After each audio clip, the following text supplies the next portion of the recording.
अस्सलामुअलैकुम and welcome. This is Imtiaz Malik और यहाँ पर मैं आपके साथ डिस्कस करूँगा mock test 4th on science.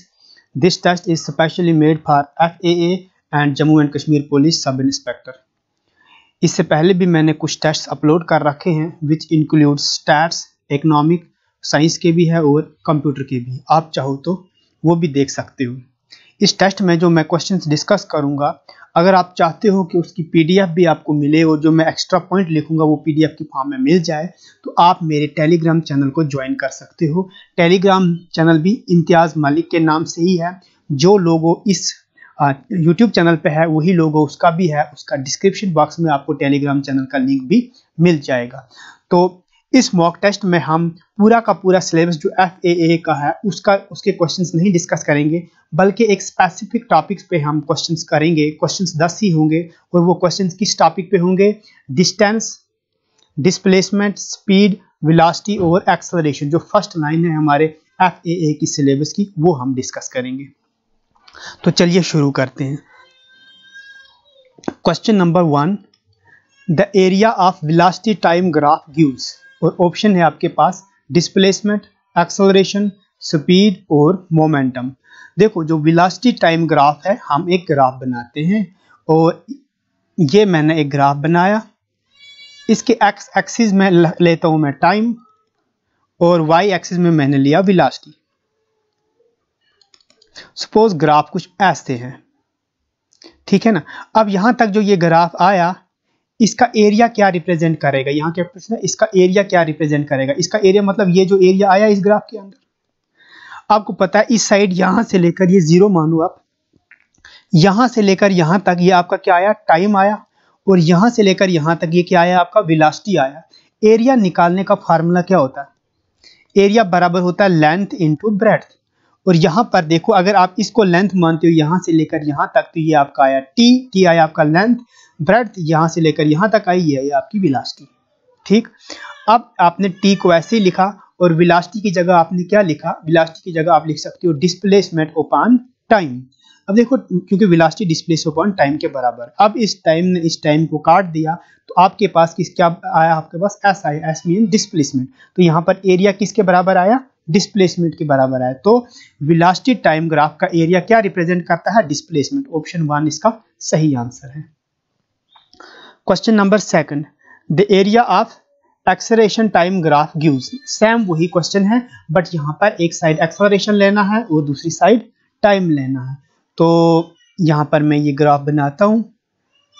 ये मैंने ग्राफ बनाया, इस साइड में लेता हूँ टाइम और इस साइड में क्या लेता हूँ? एक्सेलरेशन। सपोज ग्राफ कुछ ऐसे हैं। अब मुझे इसका एरिया बताना है, तो आप क्या करो? सपोज ये लाइन ड्रा करता हूँ मैं यहाँ तक, ये टाइम t है। अब इसका एरिया निकालेंगे हम, तो फिर से वही फार्मूला है। एरिया किसके बराबर? Length into breadth. लेंथ यहाँ पर क्या है? आपका टाइम है। ब्रेड्थ की जगह क्या है? आपका एक्सेलरेशन है। अब देखो, ये टाइम एज इट इज रहा। एक्सेलरेशन किसके बराबर होता है? Change in velocity by change in time, means velocity upon time. अब इस टाइम ने इस टाइम को कैंसिल कर देना, आप किसके बच गया? वेलोसिटी के बराबर, मींस आपका एरिया जो है वो क्या आया? वो आपका वेलोसिटी आया। तो एक्सेलरेशन टाइम ग्राफ आपका क्या देगा? वेलोसिटी देगा। सेकंड ऑप्शन इसका सही आंसर है। Question number 3, which one of the following is the one dimensional motion. और आपके पास ऑप्शन है motion of a train running in a straight track, motion of air particle, motion of snake, या फिर none of these. जो dimension के base पे, dimensions, अगर ये डायमेंशंस के बेस पे अगर हम देखेंगे तो मोशन की 3 टाइप्स होती है। एक 1 डायमेंशनल मोशन, दूसरा 2 डायमेंशनल मोशन और तीसरा 3 डायमेंशनल मोशन। 1 डायमेंशनल मोशन वो मोशन होता है जो कि एक स्ट्रेट लाइन में हो।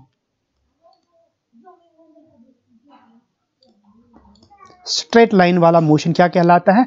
1 डायमेंशनल। जब कोई कार एक सीधे रोड पे चल रही, स्ट्रेट रोड पे चल रही है, हम उसको बोलेंगे 1 डायमेंशन। या किसी पुल में से, एक पुल तो बिल्कुल स्ट्रेट होता है, वहां से अगर कोई गाड़ी चले या फिर ट्रेन चले तो उसको 1 डायमेंशनल मोशन आएगा। 2 डायमेंशनल होता है motion in plane. Motion in plane, जैसे कोई जानवर हो, वो चल रहा है जमीन पर। अब जमीन एक प्लेन है, अब इस प्लेन पे वो जब चल रहा है उसका मोशन क्या कहलाएगा? 2 dimensional motion, motion in plane. 3 dimensional motion होता है motion in space. Motion in space. जैसे आप कोई काइट फ्लाई करवा रहे हो स्पेस पे, तो वो उस काइट का मोशन क्या कहलाएगा? 3 डायमेंशनल मोशन, या किसी बर्ड का मोशन, ठीक है ना। तो अब यहाँ पर पूछा है 1 dimensional motion, motion of a train running in a straight line. Yes, ये 1 डायमेंशनल मोशन है, यही इसका सही आंसर है। अब मोशन ऑफ आयर पार्टिकल कहाँ पे होते हैं? स्पेस में होते हैं, ये इनका आएगा 3 dimensional motion. Motion of snake कहाँ पे चलता है? एक अर्थ पे चलता है, उड़ता नहीं है, ये एक स्नेक पे ऐसे ऐसे चलता है, तो ये एक 2 डायमेंशनल मोशन कहलाता है।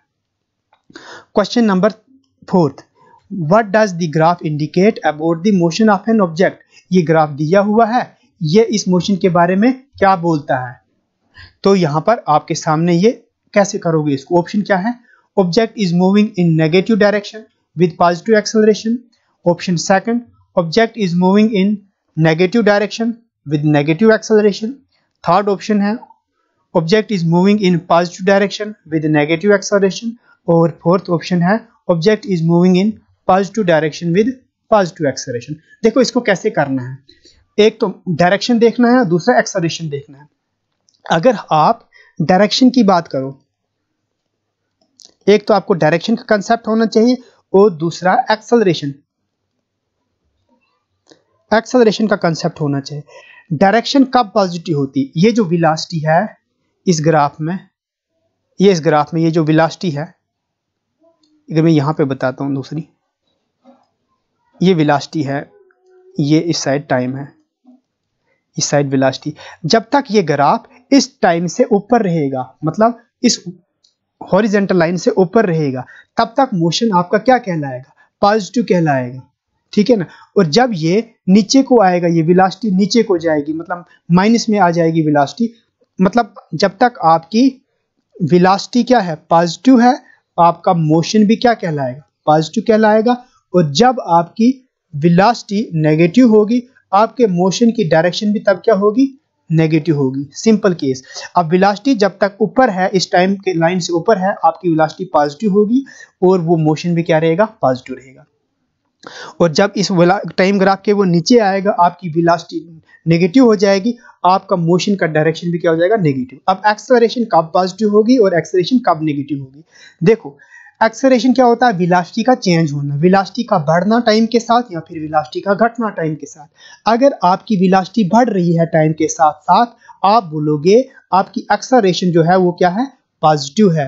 और अगर आपकी वेलोसिटी क्या है? टाइम के साथ घट रही है, तो आप क्या बोलोगे? जो एक्सेलरेशन है वो क्या है? वो नेगेटिव है। वेलोसिटी का कम होना नेगेटिव एक्सेलरेशन कहलाता है, इसको रिटार्डेशन भी कहते हैं। और वेलोसिटी का बढ़ना पॉजिटिव एक्सेलरेशन कहलाता है। अब हम इसको करेंगे। देखो यहाँ पर देखो आप, सबसे पहली बात, वेलोसिटी अभी तक हॉरिजॉन्टल लाइन से नीचे नहीं आया है, ऊपर है, वेलोसिटी पॉजिटिव है, तो आपका मोशन का डायरेक्शन क्या होना चाहिए? पॉजिटिव होना चाहिए। इस ग्राफ में देखें तो देखो ये नेगेटिव है, यहाँ पे बोल रहा है object is moving in negative direction, ये इसका आंसर नहीं आएगा। नेगेटिव डायरेक्शन ये भी नहीं आएगा। अब पॉजिटिव इन दो में से एक होगा। पहला ये वाला ऑप्शन और ये वाला ऑप्शन आपने एलिमिनेट कर दिया। अब आपको एक्सेलरेशन देखनी है कि एक्सेलरेशन पॉजिटिव है या नेगेटिव। आप इस ग्राफ को ध्यान से देखो, सेम है, ये मैंने यहाँ पे इसी को इन कॉपी कर दिया। टाइम के साथ साथ एक्सेलरेशन क्या हो रही? कम हो रही है। अब अगर कम हो रही है तो एक्सेलरेशन आपकी क्या कहलाएगी? एक्सेलरेशन आपकी कहलाएगी नेगेटिव, क्योंकि ये कम हो रही है। अगर ये बढ़ रही होती, कुछ ऐसे होती, तो अब यहाँ पे वेलोसिटी इस साइड होता, यहाँ टाइम होता, तो इस केस में आपका एक्सेलरेशन आता पॉजिटिव। लेकिन यहाँ पर जो दी हुई ग्राफ है, इसमें एक्सेलरेशन क्या है? नेगेटिव। तो ये वाला देखो, दोनों में तो direction positive but acceleration negative, इसलिए ये वाला इसका सही आंसर आएगा। ये नहीं आएगा, क्यों नहीं आएगा? ये तो ठीक था, लेकिन एक्सेलरेशन पॉजिटिव यहाँ पर नहीं है, एक्सेलरेशन है negative. Question number 5, the ratio of numerical value of average velocity and average speed of a body is unity, less than unity, unity or more, unity or less. देखो क्या बोल रहा है? रेशियो बताना है किसका?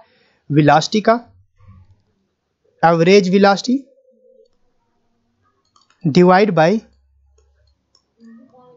एवरेज स्पीड, इसका ratio बताना। आपको एक चीज याद रखना, ये जो वो यहां पर कंसेप्ट ये है, कंसेप्ट क्या है कि ये जो आपकी एवरेज वेलोसिटी है,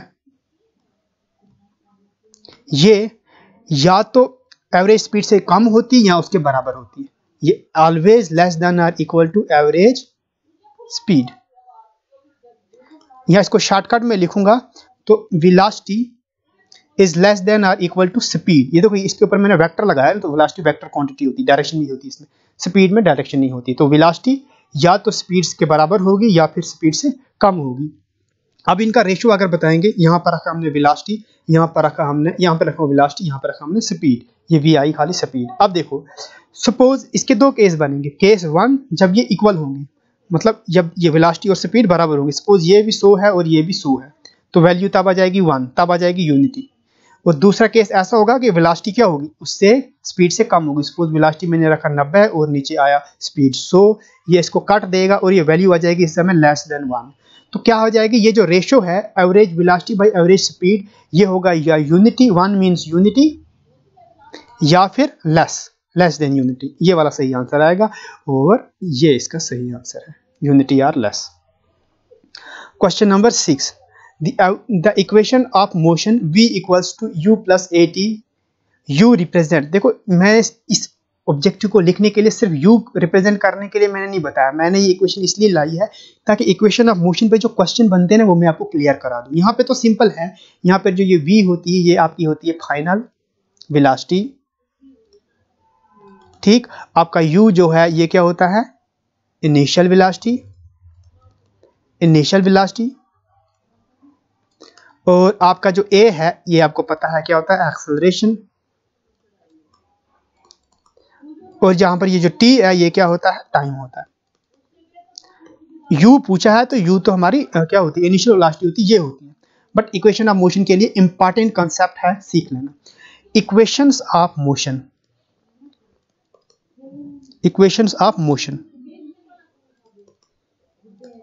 तीन इक्वेशंस ऑफ मोशन है। कितनी है, तीन है। तीनों पहले याद रखो। पहली एक है v equals to u plus a t, दूसरी s is equal to u t plus 1/2 a t square है, सॉरी क्यूब नहीं स्क्वायर। और तीसरी equation v square minus u square equals to 2as। ठीक, ये तो इक्वेशंस है।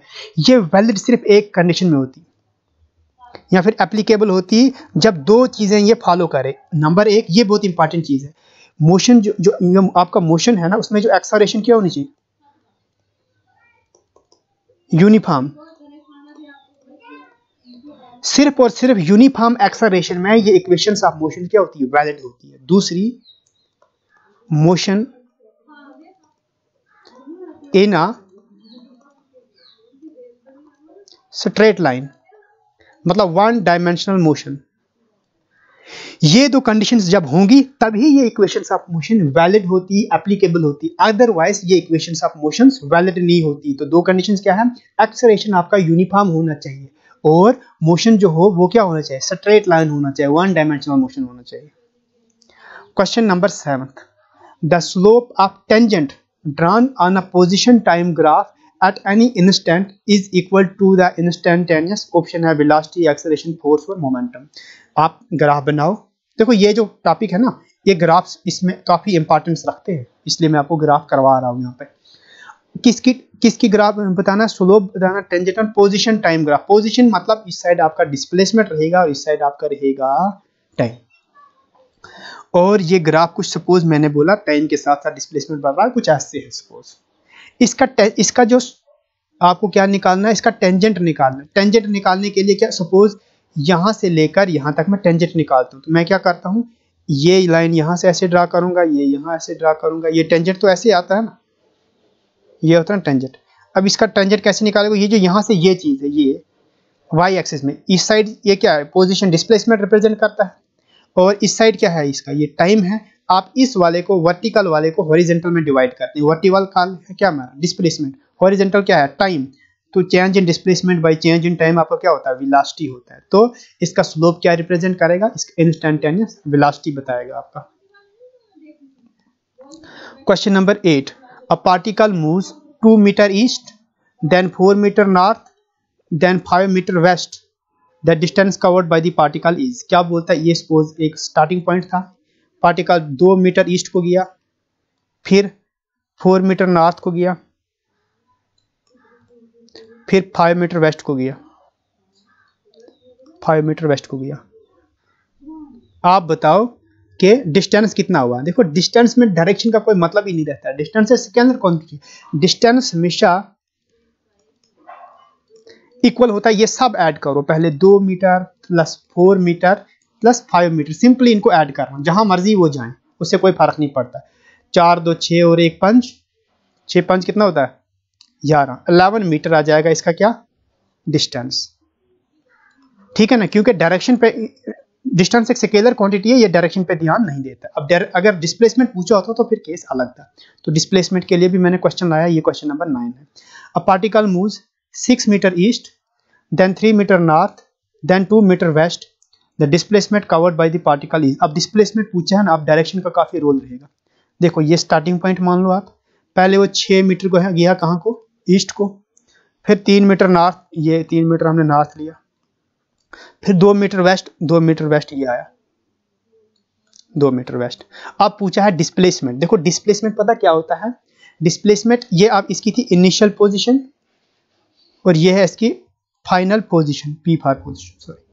ठीक, डिस्प्लेसमेंट निकालने के लिए आप इनिशियल पोजीशन से फाइनल पोजीशन तक एक स्ट्रेट लाइन ड्रा करते हैं। अगर मैं कलर चेंज करूं इसका ताकि आपको इसमें क्लियरिटी रहे, हाँ, यहां से लेकर यहां तक जो मैं ये स्ट्रेट लाइन ड्रा करूं, सॉरी ये स्ट्रेट ढल नहीं रही मुझसे, ये आपका क्या कहलाएगा, डिस्प्लेसमेंट कहलाएगा।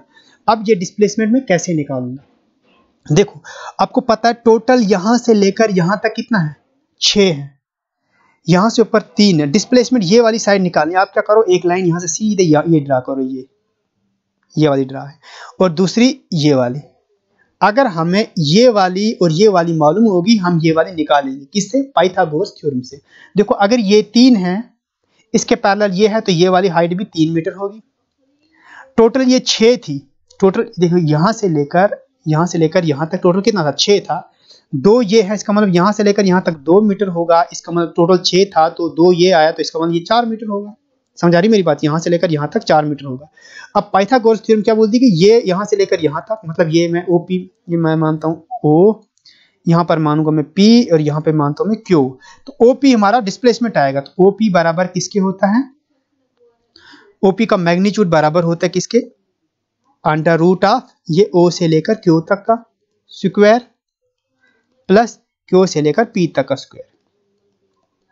ठीक है ना, अब O से लेकर Q तक कितना, ये है 4, यहां से लेकर यहां तक है 4, अंडर रूट ऑफ 4 का स्क्वायर प्लस यहां से लेकर यहां तक वो 3 का स्क्वायर है, तो वो कितना हो जाएगा, 4 का स्क्वायर कितना होता है 16 प्लस 3 का स्क्वायर कितना होता है 9, तो वो अंडर रूट कितना बनेगा 9 और 16 कितना होगा 25, 25 का रूट कितना होता है 5, तो डिस्प्लेसमेंट आपका आएगा कितना 5 मीटर। तो 5 मीटर ये है इसका सही आंसर। पेन का कलर चेंज करेंगे क्योंकि ये इतना विजिबल नहीं है, येलो कलर काफी विजिबल होता है। तो लास्ट क्वेश्चन है आपकी स्क्रीन पे, what is the SI unit of acceleration. Option है मीटर, मीटर पर सेकंड, ये क्या लिखा सेकंड स्क्वायर पर मीटर, या मीटर पर सेकंड स्क्वायर, ये 4 ऑप्शंस हैं। आपको निकालना कैसे, जैसे हमें पता है एक्सेलरेशन, एक्सेलरेशन बराबर होता है किसके, वेलोसिटी अपॉन टाइम। ठीक, और अगर आप इसको और सिंप्लीफाई करो, ये 1 upon time as it is रखूंगा मैं, इस वेलोसिटी को मैं सिंप्लीफाई करूं, वेलोसिटी होता है डिस्प्लेसमेंट अपॉन टाइम। ठीक, अब डिस्प्लेसमेंट क्या होती है, लेंथ होती है, तो लेंथ का आएगा मीटर। अब नीचे टाइम का सेकंड, ये भी टाइम का सेकंड, मतलब टाइम का स्क्वायर मतलब सेकंड का स्क्वायर, मीटर पर सेकंड स्क्वायर इसका सही आंसर आएगा, मीटर पर सेकंड स्क्वायर। ये इसको आप मीटर पर सेकंड स्क्वायर को ऐसे भी लिख सकते हो, मीटर पर सेकंड स्क्वायर, ये पावर माइनस में जाती है ऐसे ऊपर। ठीक है ना, ये इसका सही आंसर है। एट द एंड में कहना चाहूंगा, जो भी नए हैं जिन्होंने अभी तक मेरा चैनल सब्सक्राइब नहीं किया है, तो आप मेरे चैनल को सब्सक्राइब कर लीजिए।